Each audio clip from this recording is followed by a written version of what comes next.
Yep. Let's kick things off. Yeah. So, yeah, this is Everyone. excellent. Hi, Welcome. welcome. Welcome. Sophie, just kick Yeah, it off. you bet. All right. Morning, everyone. So, yeah, this is our second community AMA of the year. This time we're focusing on the recent request for comment, or RFC, that's over in our KlimaDAO forum. This is from the folks at C3. You can go check that out if you haven't already. That's at forum.klimadao.finance, and that's under the general tab or the general menu there.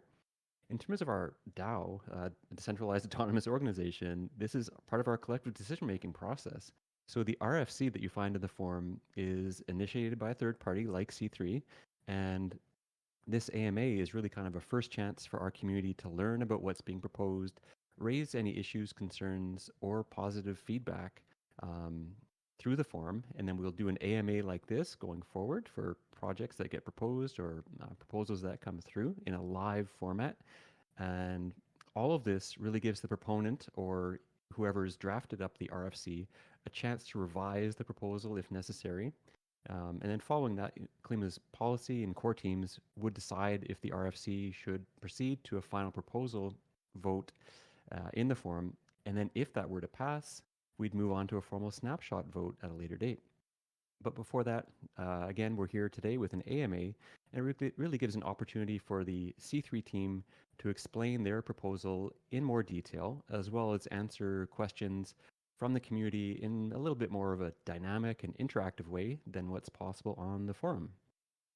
So if we haven't met yet, I'm Phaedrus. I'm Klima's lead for market research in the DAO and host of Planet of the Klimates podcast, which hopefully you've checked out and subscribed to and all that awesome stuff.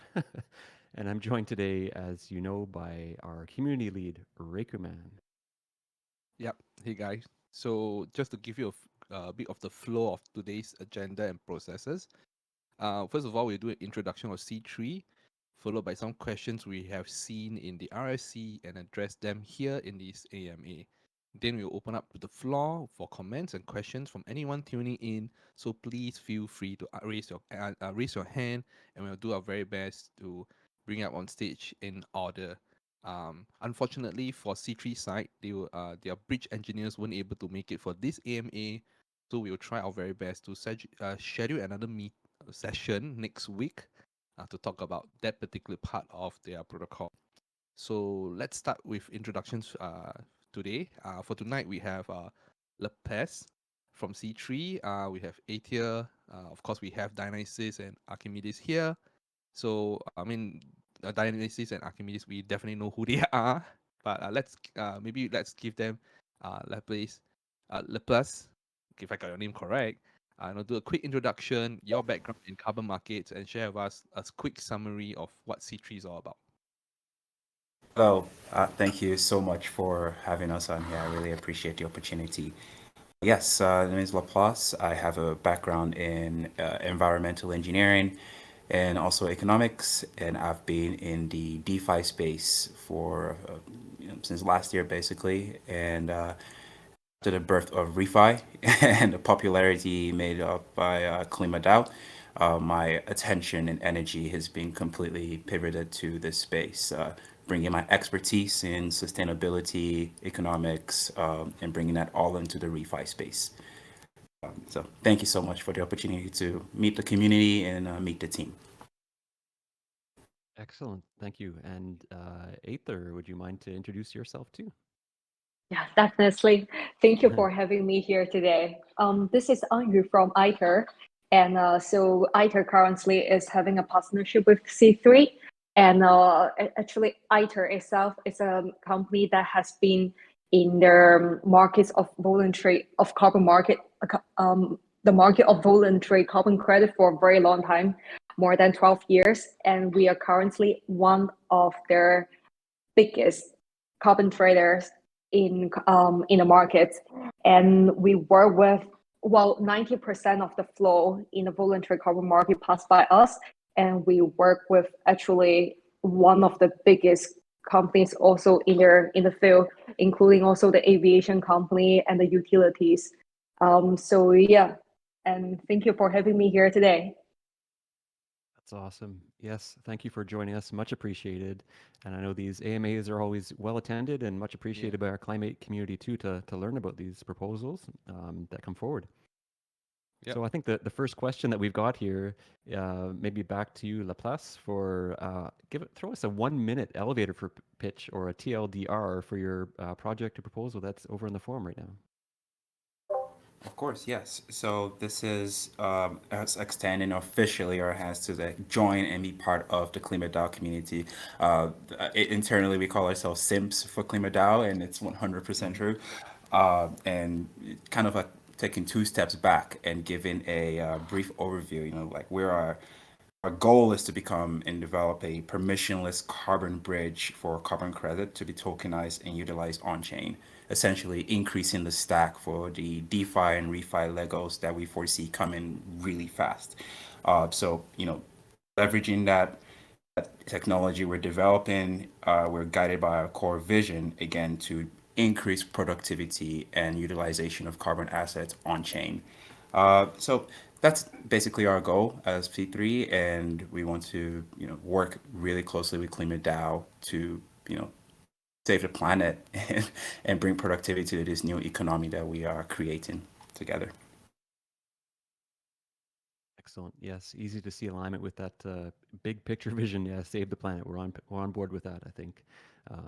Yeah, Reiku, do you have a question there too? Yeah, I think that's the most important question I like to ask right now at the beginning is how and when do you guys found out about or learned about Klima itself? Since day one, where we've been in the community, a lot of our members in the C3 are also Klimates. We've been in the community since day one, working internally, just talking to the leaders. I really have enjoyed the conversations that we have with Brian, listening to the fireside chats, the weekly meetings. It's just we've been here since day one, and once we saw the clear need for a permissionless system, we kind of congregated like-minded individuals to build a tool and work closely with KlimaDAO. So we've been here since we're OGs, OG Klimates, I would say. I love that. I love that. I've been here from the start. So thank you for the support since start and doing having this giving this opportunity, bring this opportunity and this proposal to us. Really, really excited about. Back to you, Phaedrus. What do you have for them? Yeah. So, you've been down with us since launch, and since launch, we've added to our protocol, to our treasury as well too. We've got MCO2 or through Moss there. That's now a part of our treasury, part of the protocol. And, Moss was around before Klima too, talk about being OG, but C3 has not launched yet.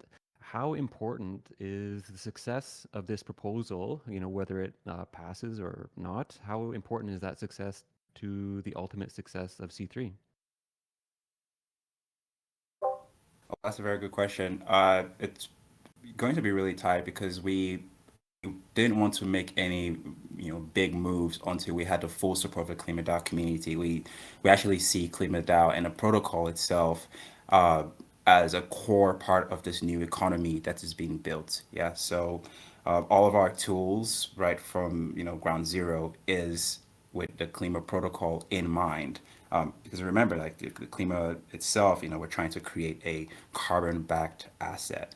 So the intrinsically involves having carbon on chain, removing the centralization risk involved. So I would say there's a big portion of our success is tied to the success of this proposal. I want to work closely with KlimaDAO, basically, as far as everything goes. Yeah. Yeah, well, that definitely comes through, I think. Yeah, Reiku. Yeah, sorry, I was just trying to create a meme just because you talk about you guys are Klima Sims and I'm kind of the mean lot here. I'm just trying to juggle 2 things, but I have this question. I think the Klimates has seen itself fairly rapid growth of assets in our treasury, all the way from BCT at launch and with the most recent one with MCO2. So with your proposal that we're going to bring UBO and NBO, universal, let me try and get the name. Sorry about that. I just lost. I think it's a good opportunity to have Yeah. C3 explain the names too. Yeah. So we have the universal base offsets and nature based offsets in the mix, as well as with your C3 governance token, right? Could you briefly explain what those assets are and how they may differ from the existing tokenized carbon credits assets? And how does your tokenomics expected to work? Okay. Yes. So as far as naming convention goes, we have the NBO and the UBO, which are the first that we'll be launching with. It's a guarded launch, so the nature-based offsets and the universal-based offsets. And then, of course, moving into the future, more permissionless protocol. As we become a more permissionless protocol, we'll be able to create different kinds of base offset as well. As far as tokenomics goes, uh, our focus is to incentivize as much positive refi behaviors on chain. So one of our biggest move is to introduce the V mechanisms. Like many might not be aware, it's the voting escrow systems, which means that tokens could be non-transferable once they're locked into the protocol, into the system, meaning they cannot be traded. And that's really important because it incentivizes alignment and long-term participation with people in our communities, I mean the shared communities as well. It gives you voting power. So the longer you lock your tokens in the system, the more voting power you have on the future and the direction of C3 itself.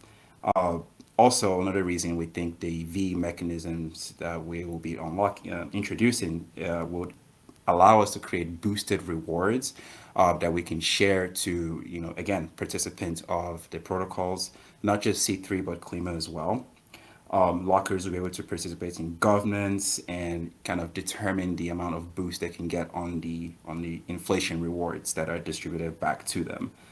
Also, 75% of our tokens will be given to the ecosystem to incentivize bridging, staking, and liquidity. Those are the like cardinal rules that we kind of have in place within C3.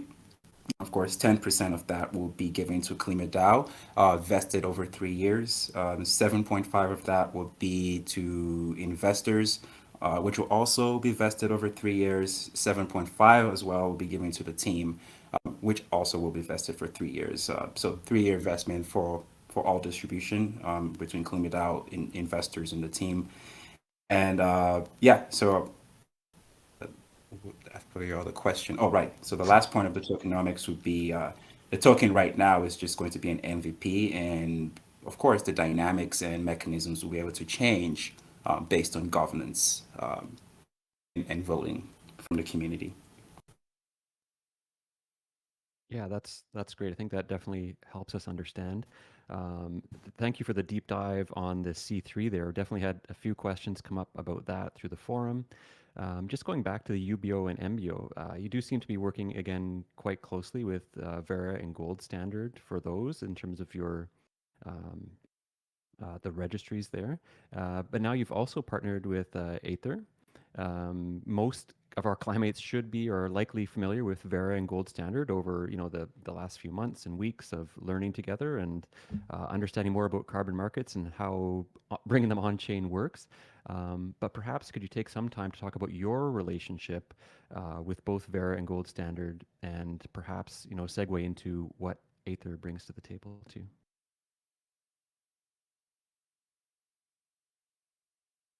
Probably I can talk a bit about our relationship with Vera and Gold Standard, and actually also many other major mainstream carbon standards as well. So actually, we have been working with those standards for a very long time. Already, when those standards they were very little known in the market.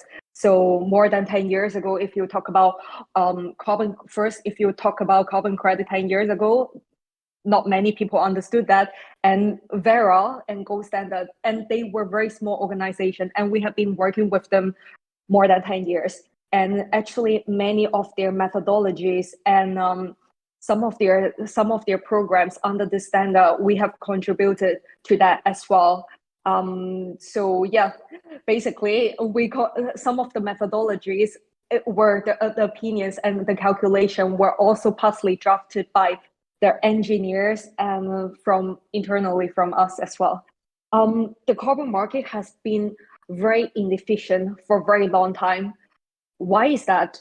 Because there have been a lot of layers between the project owners, those who develop the project, and the end clients, end users who actually use the carbon credit to do offset. And that is one of the main reasons that carbon market has not been able to grow as fast as, I would say, as fast as now after Klima came out.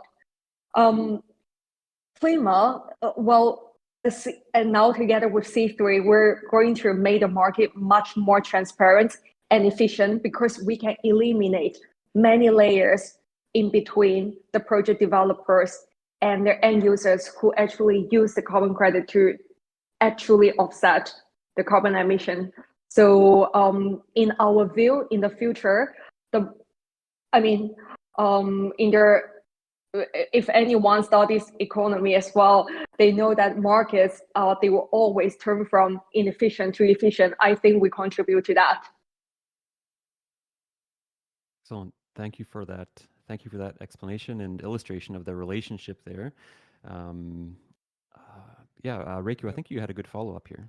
Yeah, so in one of our question lists, this is a question we'd like to ask, which is what type of vintage of the projects are represented by the UBO, MBO respectively?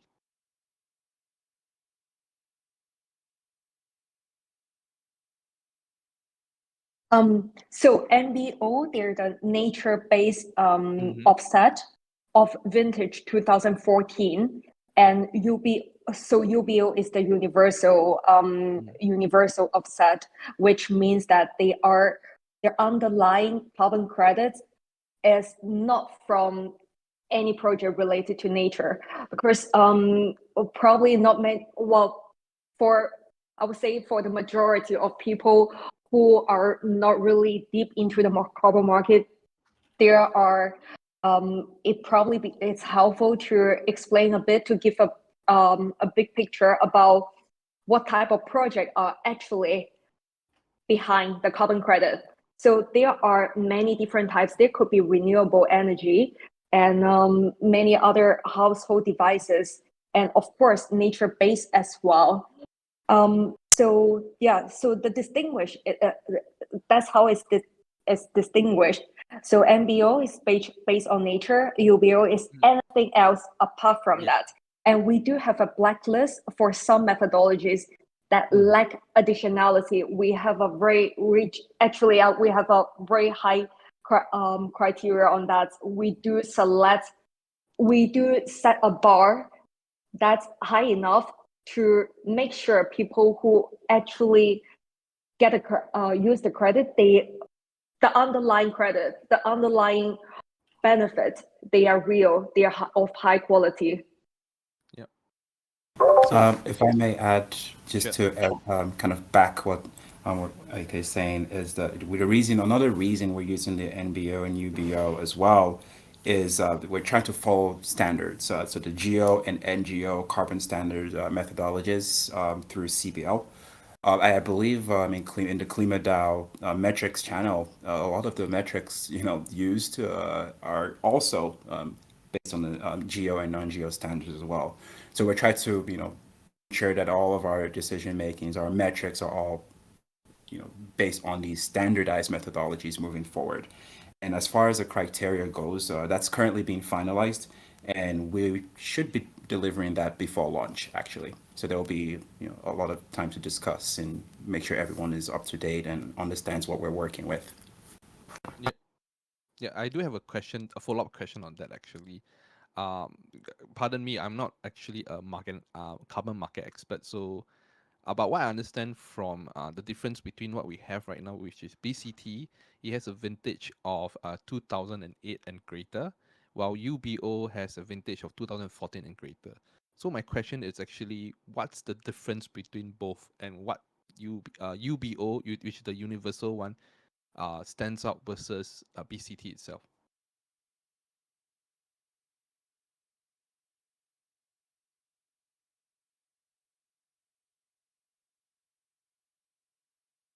Sorry, I didn't quite catch the question. Oh, Would you the mind repeating? sorry, no problem, no problem. The question I was trying to ask was, the difference between BCT, which Yeah. and UBO itself. Like because for at least from what I understand, that like BCT is a vintage of 2008, UBO is a vintage of 2014 and greater. Like other than these two, what other differences between BCT and UBO, or why Yeah. BC, what stands out in both? Like what's the USP in the sense for UBO? So BCT is of vintage 2012. So there is a very big difference there.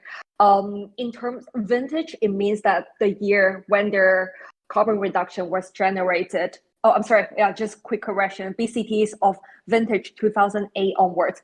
So probably for people who are not very familiar with this concept, vintage, it just means that which year the carbon reduction was generated. For example, if you plant a tree this year, it doesn't immediately absorb the CO2 from the environment. But when the tree grows bigger, for example, in 5 years, 10 years, then the CO2 that it actually absorbs from the environment is going to grow much more.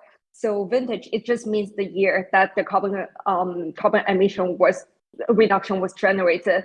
So in the world, in the world of carbon credit in general, newer the vintage, the higher the quality is. This is because it's simply closer to the world that we're living in nowadays. I guess it's in this comparison will be relatively easy to grasp.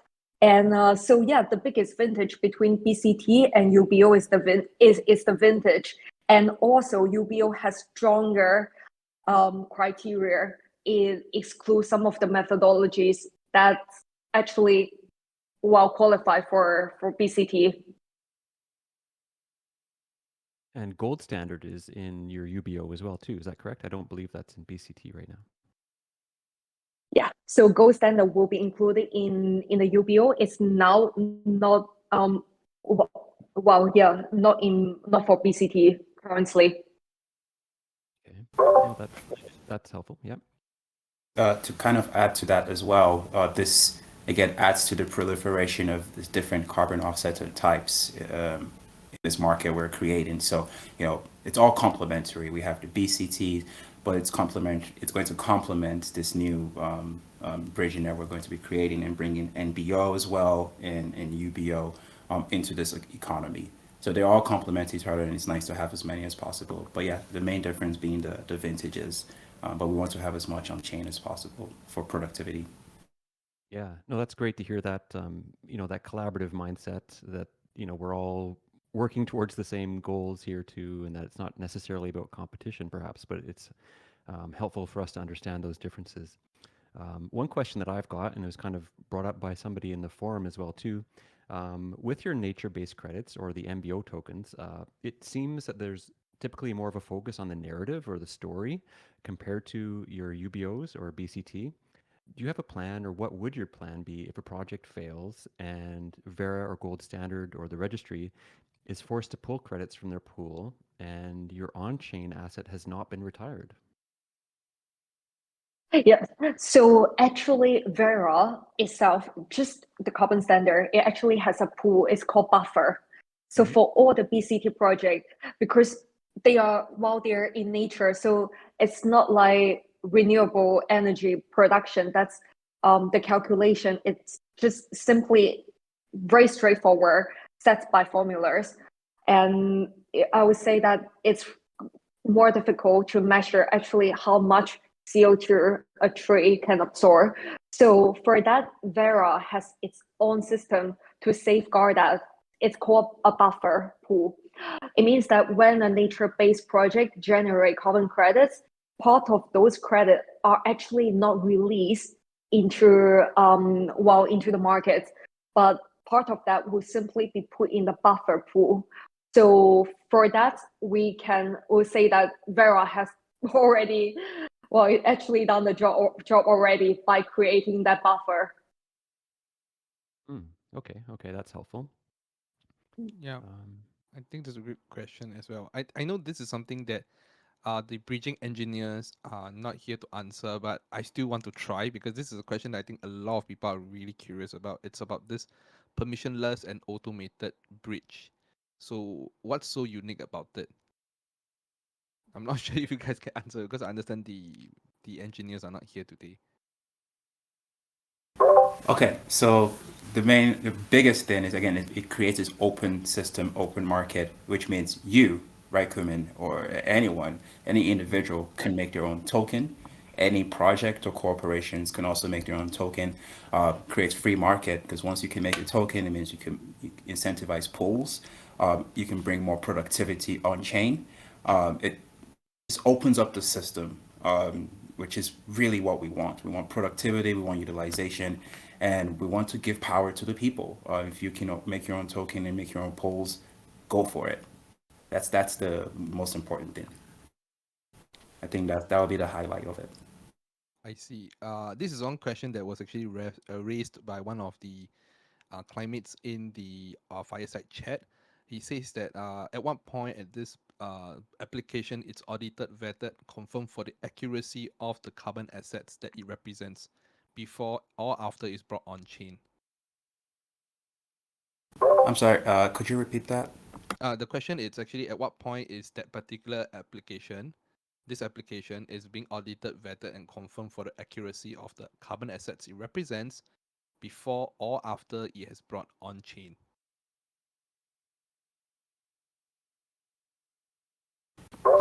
It'll definitely be before, because the creation of these will be done off chain.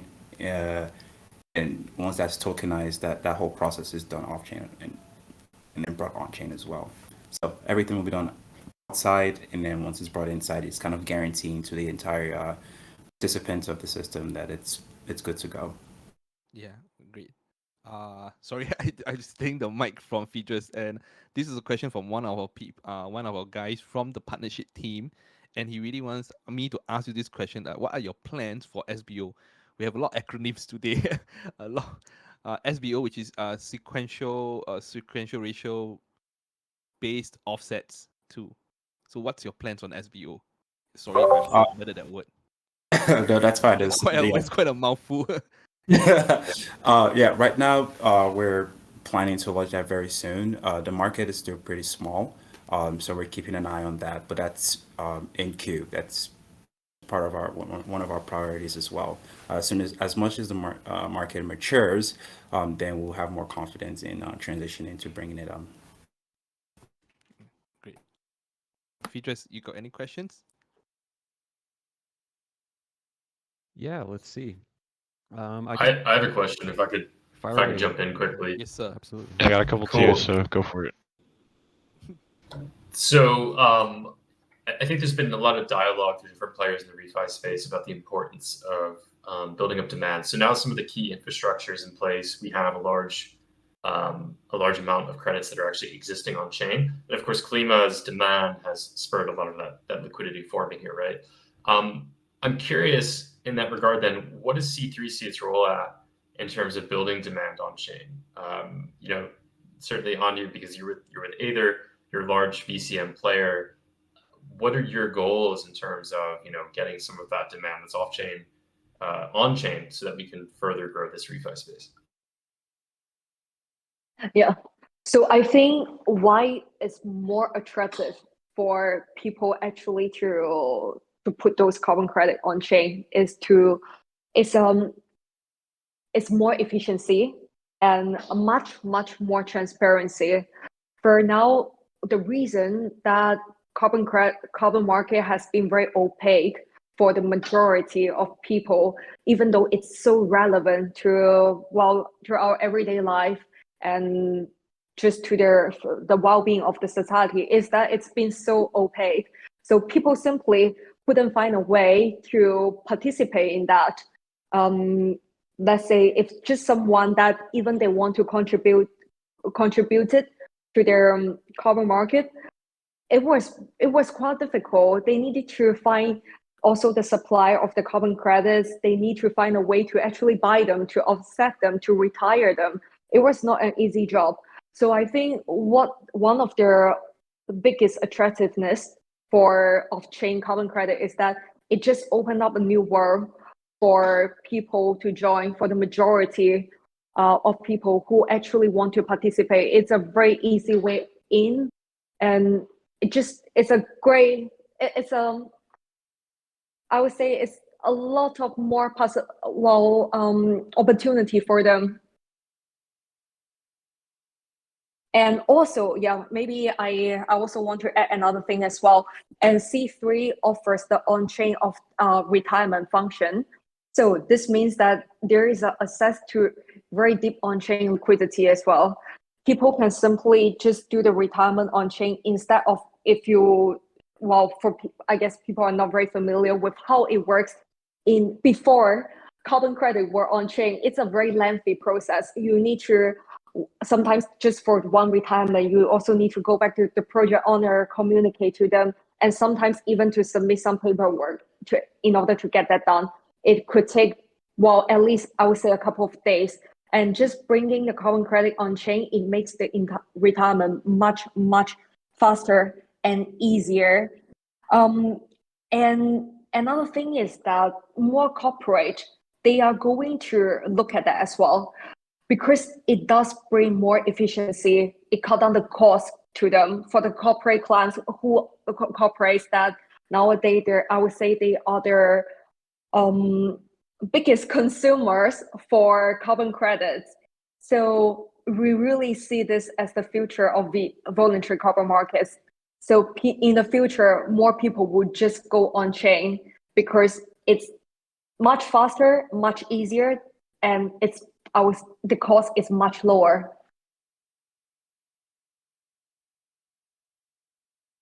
Excellent. Thank you for that. I would definitely welcome more questions from whoever we've got up on stage here right now, but I think we're also ready to invite more folks up from the audience too. I know we've got one request here coming up, but just to remind you, raise your hand and we'll try to bring you up in the order that you asked to be brought on stage.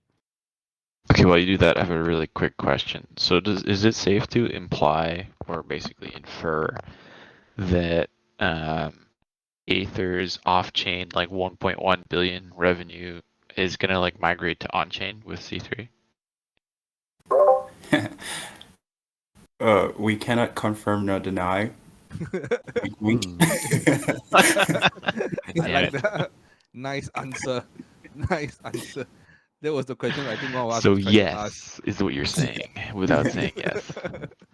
All of it. Okay, cool. That's all I wanted Okay. to know. That's So good because you guys that's like the primary thing we need, right? Is like we need to convert this like legacy garbage market that's like run by dinosaurs and like bring it all on chain. But like if you guys are the leaders of that, I'm sure many will follow after, right? Like it's like we get coverage every single week.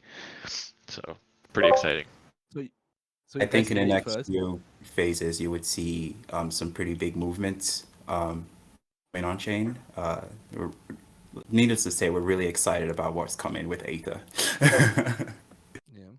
So Excellent. you We please are. say we're waiting for No, the I answer. mean, we can't really give an answer for that, right? But I think it's really our goal to open up the on-chain markets and to basically change that. And we believe in that as well. We believe that the market is going to be more efficient, more transparent, and to be on-chain compared with what we have been experiencing in the last 10 years. So you guys Nice. hit it Yeah, before. and Aether leading it would be the cherry on top. It's super great. I'm stoked to hear it. Okay, let's let some other people ask questions. No, Yep. brilliant question, Archie, and really appreciate the answer there too. So first person that had a question for us was Monsterman or Monsterman. You can unmute yourself and feel free to ask your question.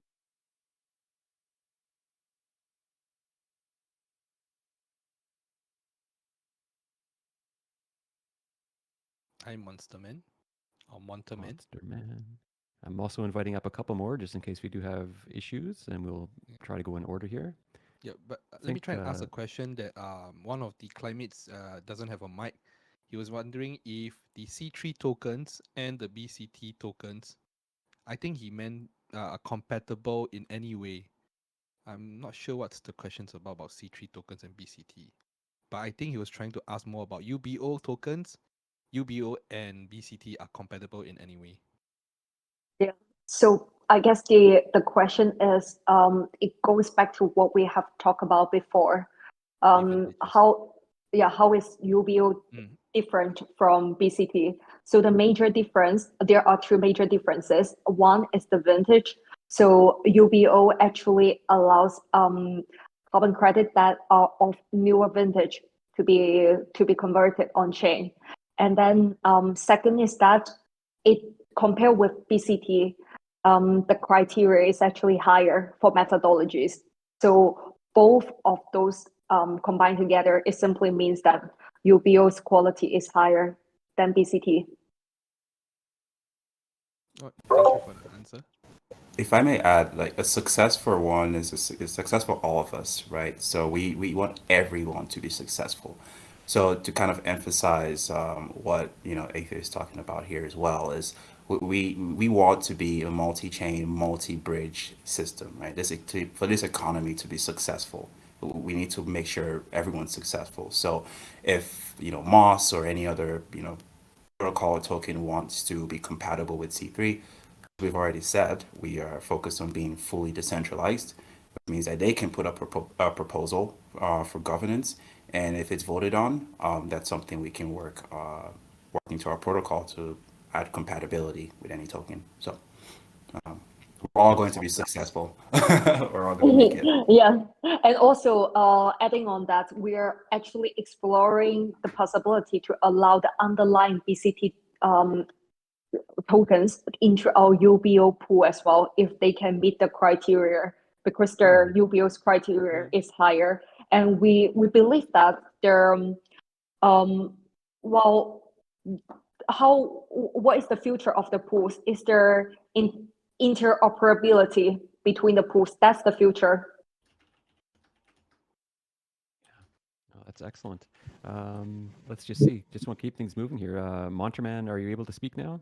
If not, we've got others. Can you hear me, guys? Loud and clear. Go ahead. Awesome. Oops. Thank you much for this opportunity. So in reading the paper, I understand that KlimaDAO started with 1 metric ton of carbon, and it was added to the treasury. I tried to look at it, and I found the treasury, and now I realize that there's way more carbon sequestered in the treasury. My understanding, based on the light paper, and the real success of this project is being able to get to gigatons of carbon in the treasury. That's the only way we can actually make an impact. So the question is, how can we get there fast, or how can we get many more carbon credits in there, whether it's BCT, UCT, any type of carbon? And is that tied up to the market cap in general, or how can that be incentivized? I mean, I'm afraid that if there's very little carbon, we're really not making a change. Thank you. Yeah, great question. I think that's definitely a big part of. I mean, not to answer on behalf of anybody, but that's a big part of why we're having this AMA with C3 here. The goal is to bring on more and more carbon into the treasury and on chain. Anybody else care to chip in about that? But that's, I think, what we're talking about today.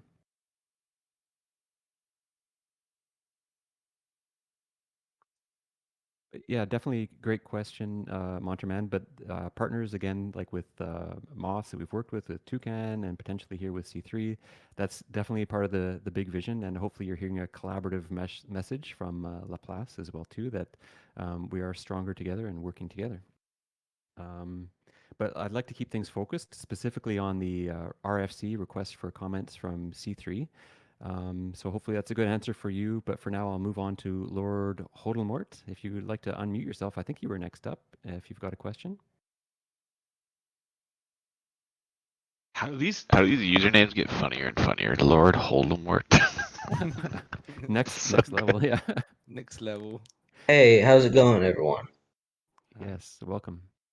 So bouncing around in the chat, earlier yesterday saw rumors that C3 may be incentivizing wrap state Klima. Can you confirm or deny, or maybe tell us what that may look like?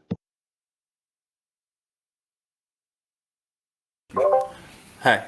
Yes, I can definitely confirm that. The reason for this is we want to incentivize and reward Klima holders first and foremost, and we want to increase distribution, rewards distribution as well. So that's definitely happening. There you go, confirmed. Thank you, Thanks for guys. that. Awesome. Thank you for raising your hand and stepping up to the stage there, Lord Hodlemort. Sepith, feel free to unmute yourself and fire away there too. Hey, good morning, everyone, and then thank you guys for coming on today. I'm glad to see that we have colleagues from the European corridor side of things teaming up with Klima. My question is, a couple of weeks ago, I had read that on the European side, I guess they had changed regulations or what is it, or how they view. Basically, a couple of weeks ago, I read that Europe is now considering natural gas and nuclear energy to be green forms of energy. My question is, how does that affect the carbon market? Do you have any visualization as to what that looks like in terms of the carbon market? Yeah, so well, to make it simple, is that there's actually nothing, no material impact on the carbon market, and I'll dip a bit deeper into that. So what the regulation said was they actually recognize some of the nuclear power plant and natural gas power generation as green source of energy.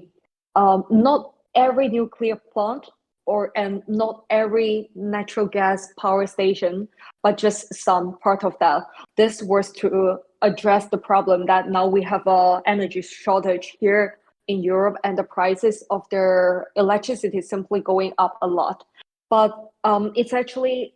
this is actually doesn't have much to do with the voluntary carbon market. The reason is that voluntary carbon market has never allowed any methodologies related to nuclear power. So nuclear power, the carbon emission reduction generated by nuclear power plant, it has never counted as carbon credit.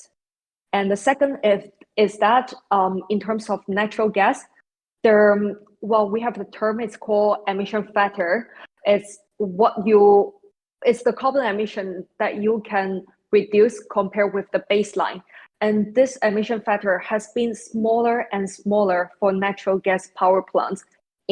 Currently, it's 0, I would say. So you simply don't see many new natural gas, many carbon credit that the underlying project is natural gas. You don't see them around that much. They are usually very old credits before 2012, so they are not even eligible for UBO, for example. So those are the true outliers actually in their voluntary carbon markets. Yeah, thank you. I think that was an excellent response because I had no visibility. I mean, I'm not an expert in this field, and I'm not an expert in what happens in Europe. My concern was dilution to the markets, and I don't even know what that would look like. But thank you very much for your response. That satisfied my curiosity. Thank you. I'm very happy to shed some light on that. Thank you, Sepeth. And I just noticed one question here in the fireside chat as well too.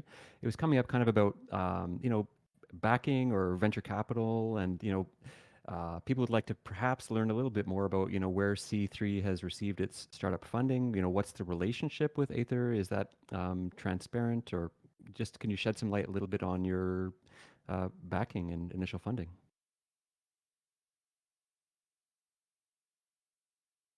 As far as that, I'm not sure I can share much of that information yet, but what I can say is they're well-rounded and heavily involved in the carbon markets. As of right now, that's all I can share. Okay, excellent. And yeah, you've got that partnership with Aither, but it's can you is that a part of your backing as well too, or? Yeah, absolutely. Yeah. Okay. Okay. So yeah, I think we would look forward to learning more about that.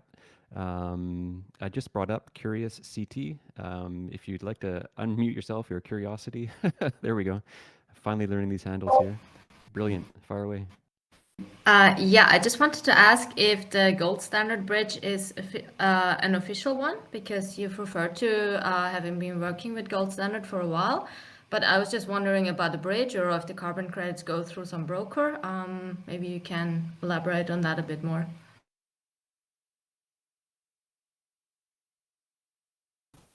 Could you clarify that question, just to make sure I understand? I'm just wondering if the gold standard bridge that you use to bridge carbon credits from gold standard to on-chain, if that has been officially confirmed, or if there's some broker who is in the middle, how that works. So basically, how do the carbon credits come on-chain? Maybe that's the easiest way to phrase it. Oh, that makes sense. Thank you. Thank you for that. Yes, that's definitely confirmed, but we are having another AMA with our bridging engineers on Monday, and I think that's something that I'll feel more comfortable bringing them into that conversation to discuss with you. So if you could join us again on Monday, we can talk more on how to deeper into the bridging. Okay, great. Thank you. Is it going to be on your Discord, or where is it going to be? It'll be here as well. Okay, great. Thank you. Yeah. That was the alpha I want to drop. But no, just kidding. Yeah, but yeah, we should have another session on Monday with their bridging engineers. Excellent. So Yeah, I'm just we have checking another. any other requests. Yeah, raise your hand. Yeah, Or I have a Riku, yeah, if you question got one. from I got one from the chat itself, from Flippy. The question you want to ask is, what's Aither's role in C3, and will they have big sway over the direction of C3 takes? I would say that we provide the expertise, knowledge, and of course also the very secure supply of carbon credits. So Aither has been in the carbon market for 12 years, even before probably the term carbon market has been familiar for many people. And so we have accumulated a lot of expertise and knowledge in this market. So in terms of, for example, setting also the criteria for what should be allowed to be converted, UBO, and other type of on-chain credits. So we do provide our knowledge on that, and as one of the biggest, I would say, the top trading companies and also the developers in carbon market in Europe, we definitely can also provide very secure supply of carbon credit as well. Thank you for that Yeah, I think answer. that's appreciated by the community here to hear that. Yeah, definitely. We'd have a couple more requests. I'll bring people up. Looks like Sepeth might have had a follow-up. So we have Stoqueat. I always find it's very interesting. Scott, SK WW. Yep. Hello again, Scott. Scott. Yeah, Scott. Hey, go ahead. GM, sir. I have a question about C3's business model. Is the revenue or money you make primarily based on transaction fees? And do you have an estimate of how much volume needs to go through the bridge to sustain the protocol? Thanks. That's a really good question. First would be bridging fees, and of course revenue generated from projects that are currently in development. Those would be the two primary ways right now. Okay, and then any sense of volume? I guess that was kind of the B part of the question there too. Volume at launch and volume where you think you're going to be headed to, or? I think ultimately it depends on the refi market. We're definitely have a long-term vision and future projects that we are working with that we're hoping will be publicized very soon. And again, it depends on the maturity and the timeline of everything. The revenues from those is part of our business model. Okay, Thank Scott, you. hopefully that, yeah, Yep. answered your question. Sepeth, we've got you back up here. Do you have another Hello follow-up? again, and thank you for having me up again. My question is, I know that in Europe, the various parliaments and your politicians are younger and they're more savvy and they're more educated.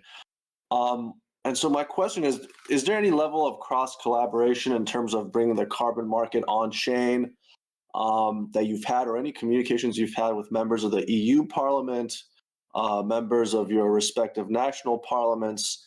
Any sense you're getting from your own politicians, their level of education, their level of understanding of blockchain, and their level of wanting to advance the cause of the carbon markets? So I would say that actually we have been quite close, also with some of, well, with the policymaker group and also some of the lobby group. We have been actually in the past few years, we have been providing a lot of advices on some of the consultations that the policymaker have put out in order to basically to give them some advice on how to expand the carbon market, because for them it's their main goal is actually to they need to make policy, but they lack the expertise actually in the market, and we have the expertise and we have the knowledge. So we actually have been advising some of the policy making groups in the past few years already. I think that in the coming years, since the carbon market is going to grow bigger and bigger, and especially I think thanks to now their off-chain carbon credit markets, then it's going to the speed that it's going to grow is going to be faster. I think that we're going to work closer with them, with the policy making groups as well.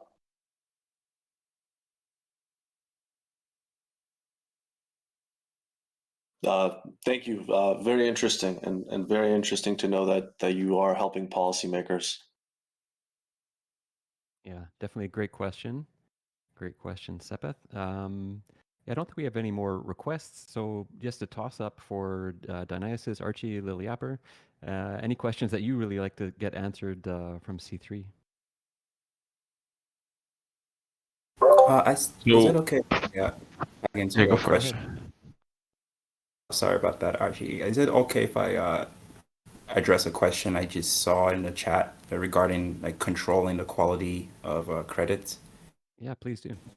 Okay, so to kind of everyone at ease and make some clarifications, there's essentially two phases or two gates to this. There's the Vera that we're relying on to do a lot of the filtering and quality control of credits that would eventually exist on chain. But the second, of course, since it's all permissionless and open, it's really up to the community to then do an additional due diligence research on the projects that are creating these pools and tokens and then bringing them on chain. So there's mainly two phases to it, but the majority of that load we're anticipating will be handled by the Vera quality control system. Second of all will be you guys, the community. I just wanted to clarify that. I think it's important. No, that's great, because I think you illustrated before like the problem that's getting solved by that permissionless aspect, but then that question comes up of quality control then too. Yeah, exactly. Anyone can make tokens or coins. Anyone can make a shit coin, right? And it's up to you to determine, like, look into the project itself before going further.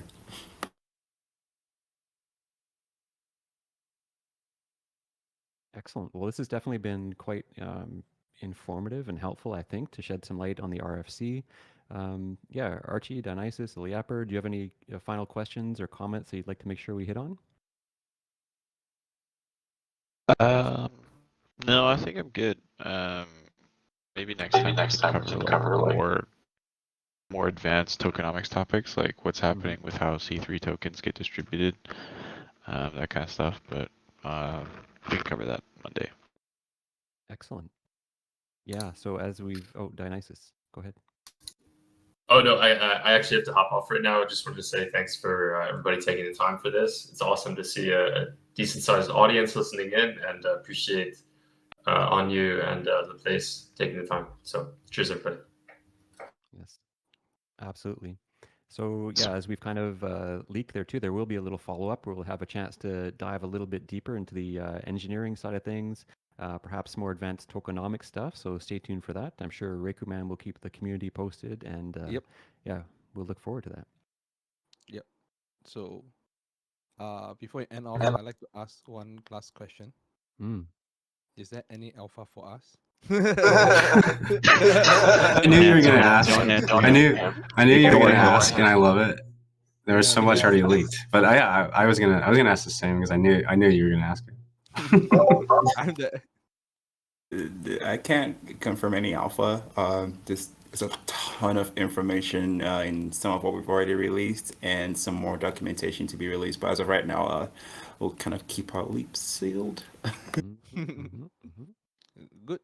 That's good to hear. That's good to hear. Nice try, Oh. Riku. Yeah. All I where- would say to keep the community hungry. All I would say to keep you guys hungry is this is the tip of the iceberg, guys. There's some really exciting things coming down the line, so stay tuned. Thank you very much. Thank you very much for being here today.